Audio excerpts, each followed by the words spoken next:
Now to an update on Multnomah County's drug deflection program.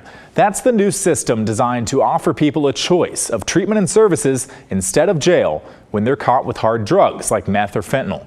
Counties across the state started their deflection programs on September 1st as part of Oregon's recriminalization of drug possession.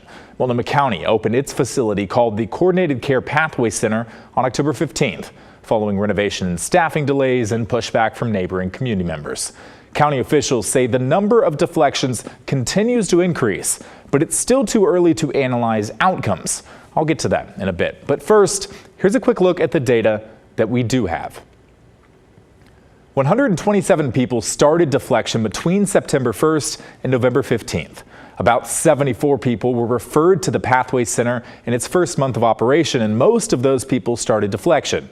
Overall, the program has provided 268 referrals to deflection participants for services. An individual can receive multiple referrals for things like sobering, detox, outpatient treatment, peer services, or housing. Here's Bernard Gibby Foster, who leads the organization that's running the deflection center. To our knowledge, these referrals are going smoothly, and those who have followed up on their referrals have been able to access services. Again, it is going to take time to have a true sense of participants' outcomes. But at this early stage, we are confident in the services we are providing at the center and encouraged by participants' willingness to accept referrals to recovery. My question prompted that answer there because I asked about outcomes. Which types of referrals are being given and which are being used? Is mostly detox, housing referrals, which are successful?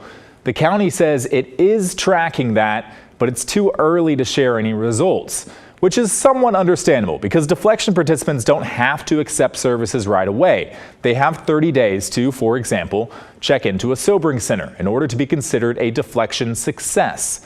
But the lack of outcome data is still frustrating because everyone wants to know, is this working? And how often does it work or not?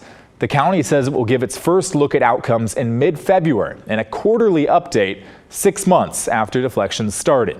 For now, we know anecdotally that most referrals are going to detox and some outpatient and peer services organizations.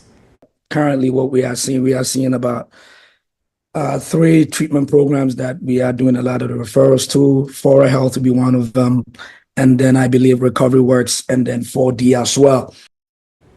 If we take a step back and look at the total number of people who are choosing this deflection option, 127 people over the course of 75 days, that's less than 2 per day. Although the deflection center itself did not come online for that first month and a half when mobile deflection was happening then. County leaders say the numbers are fairly low because of the strict limitations on who is eligible for deflection, which are people whose only crime is possessing hard drugs without any outstanding warrants. It's important to consider that the bar for deflection eligibility remains high. Outstanding warrants are a big barrier, and oftentimes people are stopped for additional violations, such as trespassing, which makes them ineligible for deflection. We know that at least 28 people in the first 10 weeks started the deflection process and then opted out after they were referred by law enforcement. Think someone goes to the county's Pathway Center and instead of being arrested and shortly after arriving, they say, "No, I'm good, I'm going to leave now."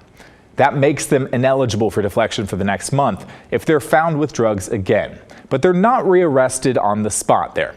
Also, that number 28 does not include anyone who might have received service referrals at the Pathway Center and simply didn't follow up within a month. That would be considered a failed deflection instead of an opt-out. Multnomah County says all of this is no surprise. As expected, some people who are eligible for deflection ultimately opt out. Some start deflection, but are not yet at a place of readiness to engage in services. We also anticipate that some people will be referred to deflection more than once before they are successful. And lastly, we heard a lot of concern from Southeast Portland neighbors of the Pathway Center before it opened, namely a now dropped lawsuit from a nearby preschool. Today, a Multnomah County security director said the county saw no increase in camping, loitering, or other activities related to the Pathway Center in its first month in that community. So what's going through your mind when it comes to deflection? Our team covered this time and time again during the lead up, and we'd love to hear your thoughts now. Email the story at kgw.com or call and leave a voicemail 503 226-5090.